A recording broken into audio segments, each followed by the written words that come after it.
Hi, this is Alexia from TechCrunch TV, and I am here with Ouroboros, and they turn poo into food, which is pretty gross. Names? My name is Brent Hurd.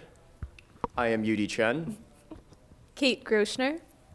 I'm Avisha Shah. And I'm Matt Vernacchia. So, I mean, it's a little bit more complex than the poo into food. I'm sorry to make it so base, but what do you guys do? So our product is basically a machine, a bioreactor, that takes organic waste produced by the astronauts and composts it into a food product. And the food product is a bacteria called spirulina, and it has a lot of soy-like nutritional properties so that the astronauts can process it into a wide variety of foods like tortillas or tofu. And as for the yuck factor, it does get processed through many different sanitary levels, and it's very clean. It's actually very nutritional. If I could just add, yeah, spirulina is actually sold right now as a nutritional supplement, and right now there's an entire tribe of people living in Chad whose main food crop is spirulina. So it has all the nutritional requirements that an astronaut would need and can be produced by composting waste, which is then used to grow this bacteria. It's essentially what the Earth does on a macro level, but inside of a closed spaceship container. So what happens? Like you're an astronaut and you go into space and you poo, and then you poo in a container. Well, it's sort of, the way we deal with it is, you're an astronaut, you go to the toilet, whatever. So, but you don't have to deal with it as the astronaut because we connect the system directly to the sewage system on the ship. Oh, okay. It goes into a grinder, we make a slurry, that's a little gross, but the astronaut doesn't have to see that. That's all automated, no one deals with that. And so then once it's composted, moves into a growing chamber where the algae is grown, and then it comes out. And throughout that whole process, we have 3 different stages where we UV the whole thing and irradiate any possible bacteria, so it's super clean and it's a really good system. And if you put this product into context of our terrestrial applications, we've already, a lot of our fertilizer is made from animal manure, so this isn't that much different. I guess if you really think about it, it's Well, you don't have to defend it. It's cool. Like very similar. I'm fascinated. I want one for the home. And we can do that for you. So do you guys have a prototype? How do you know that this is? Well, the reason we're here is because, well, first, to meet all the wonderful scientists here, and second, because we need to pursue funding mechanisms to get the resources required to develop a prototype. And as you mentioned, you want one for your home. Well, there are, in addition... That was a joke. Yeah. There are hundreds of applications here on Earth in addition to space, because say you're in a research base in Antarctica or you're out on an oil rig that's really hard to get to. Shipping in new food is going to represent a significant expense. Or for island nations like Bermuda, actually, Kate was just there, so she can give an explanation of how that could be a potential application. So it was spring break. I went to Bermuda. It was great.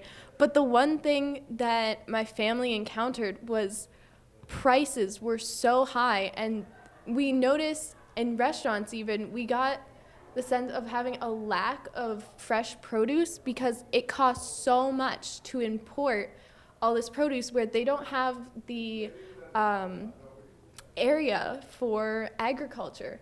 And so they have all this excess of poo from all these people on this island, but no fresh produce to feed them with. And so if we could include it in a country like Bermuda, they could take their normal waste system and connect it to our system, and it would greatly increase the possible output for fresh produce. Have you guys heard of the human centipede? Yeah. One final real application that NASA, in fact, is interested in is that our product has a direct application in the third world, where food is scarce and it's hard to get food into villages on the continent of Africa or in third world nations. You can directly minimize the amount of food needed by implementing one of these systems. And it's about the size of your average refrigerator, and you can feed a village off of it. So there are direct charitable applications for this as well. And NASA actually tested the water recycling system on the ISS in the third world as well. So what high school are you guys from? We're from Upper St. Clair High School in Pittsburgh, Pennsylvania. So are you guys known as the Pooh Kids? No. Not to the best of my knowledge. I hope not. You can make a lot of jokes with our product, but It's been a good time developing it, you know. So how do you know it works? Have you tried pooing in it? Well, right now we're still doing the research about the product. We haven't actually built it, and that's one of the reasons why we're here.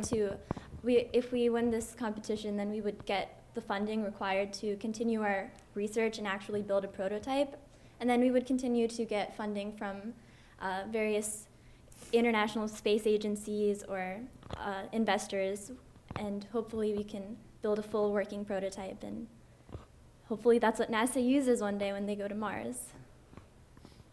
Very cool. Do you have college plans? Where are y'all going? do you want to just hear on that? All right. I'll be studying engineering at the Massachusetts Institute of Technology.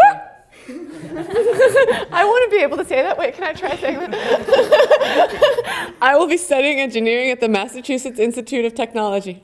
So good. Go. I will be pursuing a double major in economics and environmental policy at Carnegie Mellon University.